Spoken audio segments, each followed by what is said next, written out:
लेकिन मैं इस पक्ष में हूँ, जब ये किसी का रोजगार बन जाए तब इसको खत्म करना गलत है। हाँ, बदलाव तो आएगा भाई। नहीं सर, ऐसा कुछ नहीं, ऑटो वाले कभी मनमानी नहीं करते हैं। कोई नहीं हो, बल्कि सुविधा और अच्छी है। जी। सबका अपना अपना विचार है, अपने अपनी तरह चलते हैं, ऐसा चीज़ होता है।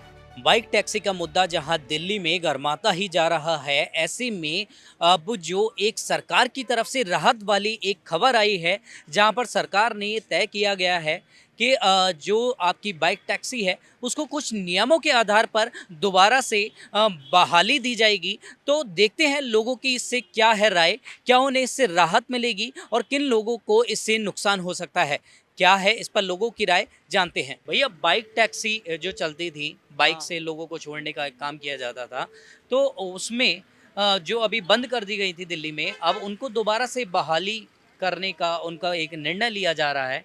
तो आप इसे कैसे देखते हैं, क्या इससे कोई इफेक्ट पड़ने वाला है? कोई नहीं हो, बल्कि सुविधा और अच्छी है। जी। हाँ। तो क्या पहले इससे आपके आपके कारोबार पर कोई फर्क पड़ता था? नहीं, कोई फर्क नहीं है। लोगों ने एक मंशा बनाई हुई थी कि इसके बाद में जो हैं, जो अगर लोग जो आप ऑटो चलाते हैं, उनकी कहीं न कहीं मनमानियाँ बढ़ जाएँगी। तो पहले ऐसा होता था और अब इसमें कुछ बदलाव होगा? सबका अपना अपना विचार है, अपने अपनी तरह चलते हैं, ऐसा चीज़ होता है। हाँ, बदलाव तो आएगा भाई। देखो, थोड़ा बहुत तो बढ़ेगा ही काम। जी, हाँ, काम तो बढ़ना ही है। जी। ऐसा ही है। नहीं सर, ऐसा कुछ नहीं, ऑटो वाले कभी मनमानी नहीं करते हैं। हुँ, ऑटो वाले को तो बेचारों को कुछ नहीं है। कभी मनमानी नहीं की है ऑटो वाले ने। मेरे ही नॉलेज के हिसाब से तो गलत है वैसे। जी। क्यों आप इसे गलत मानते हैं? क्योंकि जाम वगैरह एक तो वो लेट आते हैं बहुत, हुँ, और ऊपर से उनकी सर्विस अच्छी नहीं होती, ये बात है। हाँ, जी। बढ़ सकती हैं मनमानियाँ, कह नहीं सकते। ऑटो वाले भी खैर रात के समय यहाँ पे बहुत कोई ज़्यादा दूर नहीं, 1 किलोमीटर का सफ़र होता है तो उसके लिए भी 300 रुपये 500 रुपये कुछ हद से ही ऊपर बोलते हैं ऑटो वाले भी। देखिए सर, मैं इस निर्णय को ऐसे देखता हूँ कि जो हमारी गवर्नमेंट है, ये जब चीज़ें स्टार्ट हुई थी, ये पता इनको तब भी था। क्या इनको तब नहीं पता था इलीगल है या इलीगल है? इसके ऊपर ये तब इन्होंने एक्शन क्यों नहीं लिया? क्या इसके लिए किसका इंतजार कर रहे थे भाई? ये तो बहुत बड़े पैमाने पे चल रही थी। अगर ये इलीगल था तो ये इतने बड़े पैमाने पे लागू कैसे हुआ? सिर्फ सोचने वाली बात है।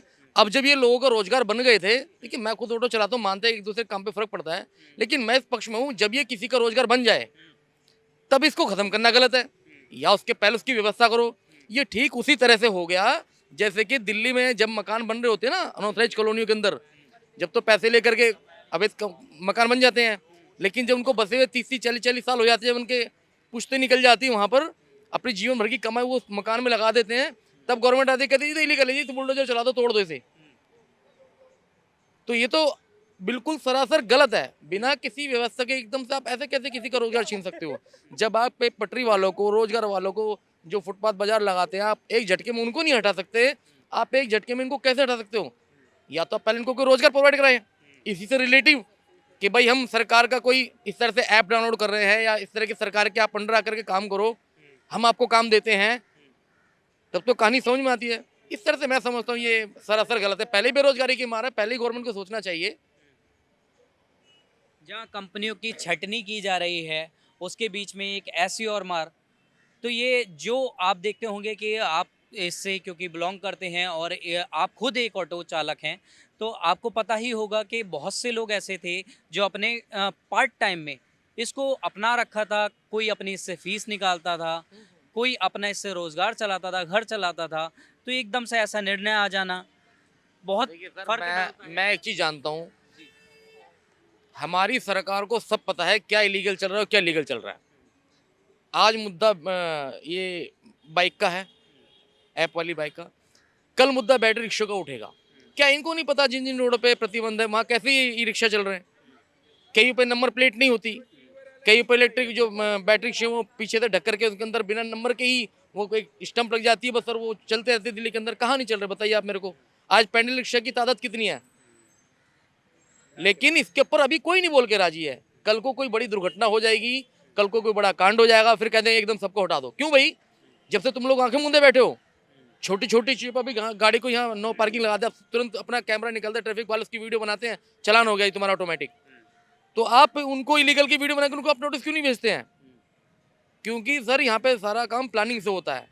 यहाँ पे एक एक आदमी के, एक आम आदमी का रिक्शा नहीं होता, ग्रुप में होता है। 100 रिक्शे एक आदमी चला रहा है, बाहुबली होता है, पैसा होता है उसके पास, वो अपने पैसे के दम पे अपना कारोबार चलाता है। जब तक उनको भी चंदा मिल रहा है तब तक वो भी कुछ नहीं कर रहे, चुप बैठे रहते हैं सारे के सारे। जब ये मामला ऊपर कहीं हाईलाइट होता है, जब इनको चंदा नहीं मिलता, तब ये एक्शन लेते हैं। एक्शन शुरू में क्यों नहीं होता, ये एक्शन बाद में क्यों होता है, किसको नहीं पता, बताइए आप मेरे को।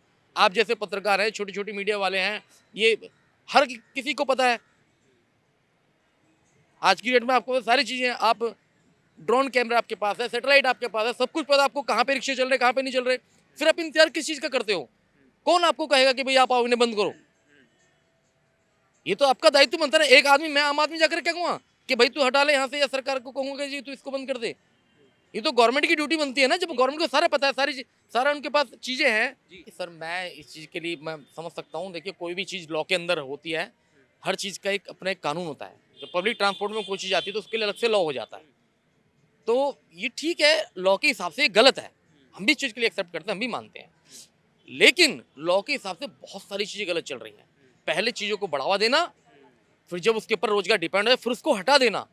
क्योंकि ये सबको पता है कि जो बाइक जो ऐप चला रहे हैं वो कौन है, वो गरीब वर्ग है, कोई बिजनेसमैन नहीं है। वो अभी यही काम कोई बड़ा आदमी कर रहा होता, कोई कार्रवाई नहीं होती।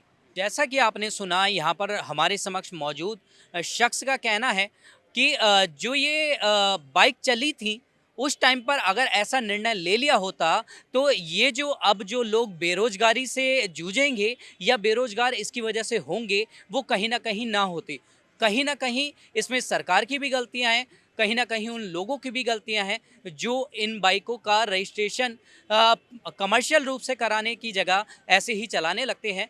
तो और कहीं ना कहीं इसमें वो ऐप्स वाले भी जिम्मेदार नज़र आते हैं जिन्होंने इनको मुकर्रर किया या इनको अनुमति दी। आपकी क्या है इस पर राय, हमें कमेंट कर ज़रूर बताएं। कैमरामैन अनिकेत के साथ नवदीप शर्मा की रिपोर्ट, दिल्ली।